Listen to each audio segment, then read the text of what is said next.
Addunyaan kun garamitti adeemutti jirti? Akkuma beekamu macaafni qulqulluun kan inni dubbatu gadhee irraa gara caalaa gadheetti kan jedhudha. Namoonni yeroo tokko tokko gaaffii akkas jedhu gaafatu. Biyyi lafaa kun garamitti adeemutti akka isheen jirtu namaaf hin galu. Fuuldureen addunyaa kanaa maalitti adeema laata? Kan jedhu gaaffii gowwummaan guuteef gaafatu. Akkam jirtu? Nagaan araarriif ayyaanni Waaqayyoo hunduma keessaniif haa baay'atu jechaa guyyaa har'a kanaa gola addunyaa keessaa maaltu dhaga'amutti jira kan jedhu dubbii gurguddaa mootota addunyaa kanaa isiniif dhiyeessuu jaallanna. Dubbii gola addunyaa keessaa. Uumaan dachii kana gaafa uumee bifaa fi boca halluu garaagaraatiin miidhagsee uumuudhaan isa irratti ammoo bifa fakkaattii isaa kan ta'e nama bareechee miidhagsee uume.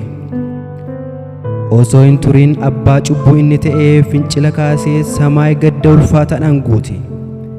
Gaddaa fi dhiphinni ergaa guyyaa sanaatii dachee kana irratti itti fufuudhaan argame. Arras seexanni fincila sana itti fufuudhaan abboommi Waaqayyoo cabsuu fi waaqeffannaa Kiristoosiif maluu kan isaa godhateera. Dubbii kanaa waa malee hin kaasne.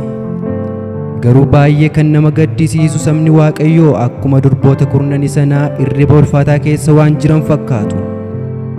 Qooda ergamoota Waaqayyoo faana tokkummaa uumuudhaan hojicha garaa qulqulluun gara fuula duraatti adeemsisan.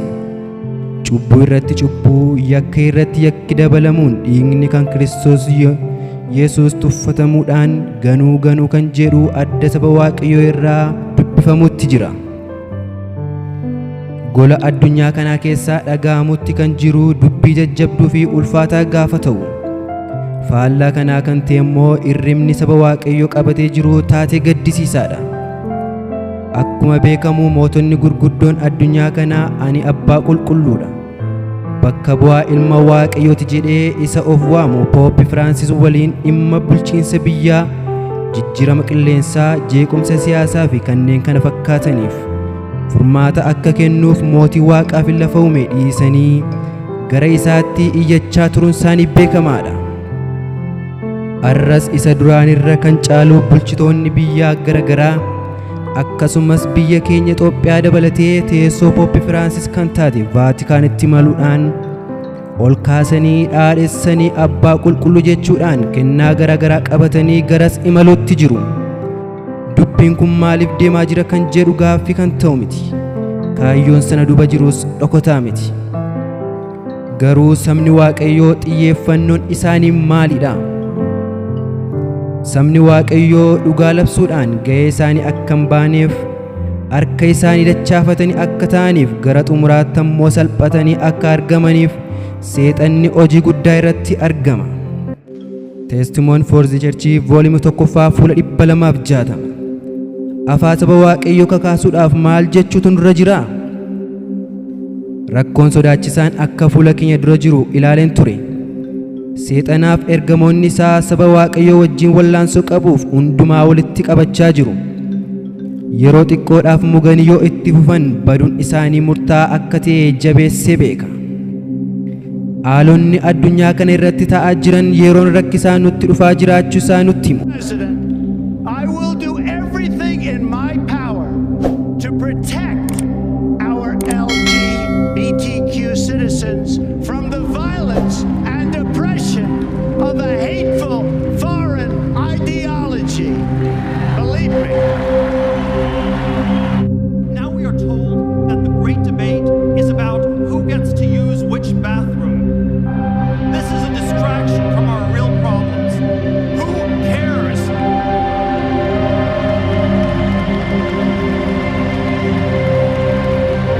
Of course, every American has a unique identity. I am proud to be gay. I am proud to be a Republican. But most of all, I am proud to be an American. Guyyaa guyyaadhaan xalayoonni maxxanfamanii ba'aniif oduun addunyaa biraa darbu yeroo dhiyootti jeequmsi guddaan biyya lafaatti akka dhoof kallattii agarsiisaa jiru. Saamichi ija baasee irra deddeebi'ee ta'utti jira. Reebichi hojii beekamaa ta'aa jira. hidhannaaf ajjechaanis harka namoota baay'ee keessatti raawwatamaa jira.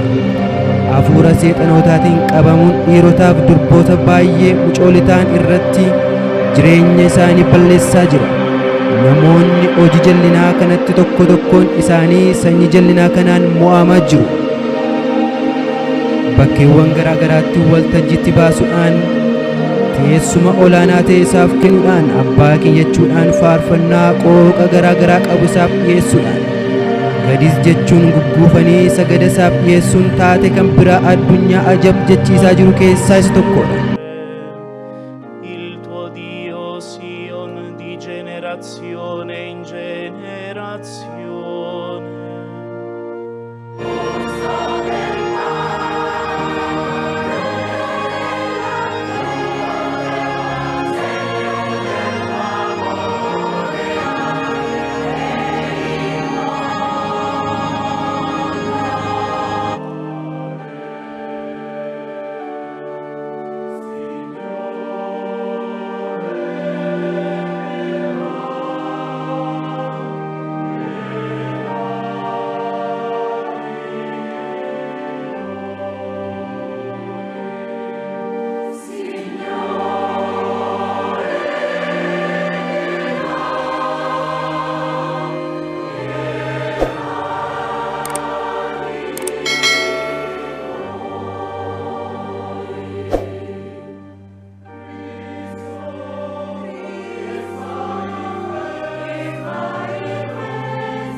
waltajjiilee kana irrattis dilbanni guyyaa dhiifamaadha jechuudhaan Pope Francis labsuutti jiru.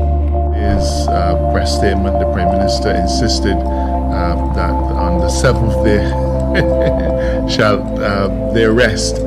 Therefore, the directive will reflect that on Sunday, supermarket. A long and tough battle against the virus. That's why we're announcing today that businesses will now be closed on Sundays. Effective from Sunday, September 18th, the curfew hours will be as follows.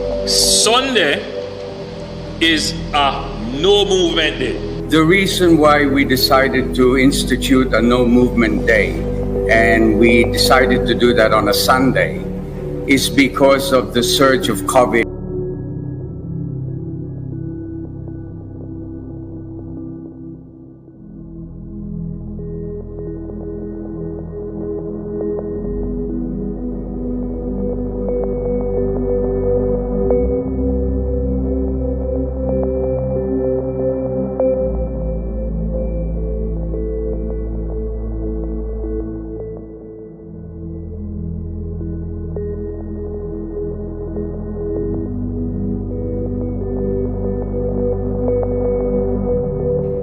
bara harraa kana namoonni mataa isaanii kiristaana jedhanii of waaman dachee kana irratti biyyi lafaa isheen durii cubbuun isheen ittiin badde irra deebi'anii balaa gurguddaa isaa raawwachuutti jiru.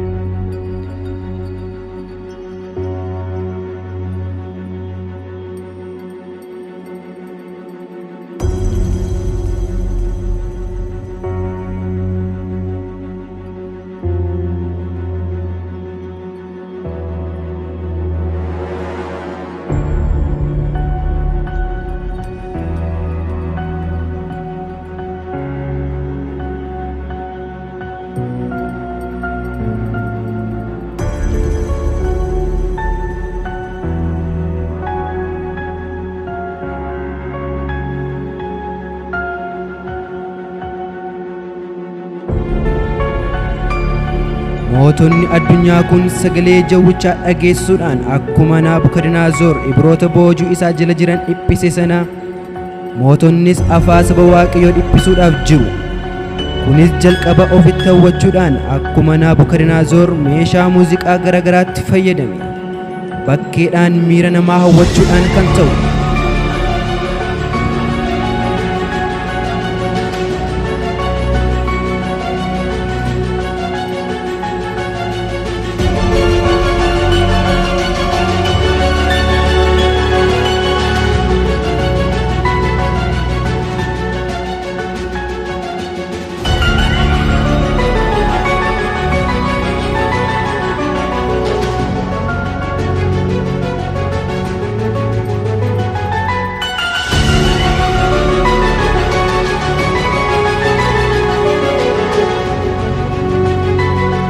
Kanaaf har'a nutis hafuura garboota sadan Waaqaa yeroo sanaa qabachuu nu barbaachisa.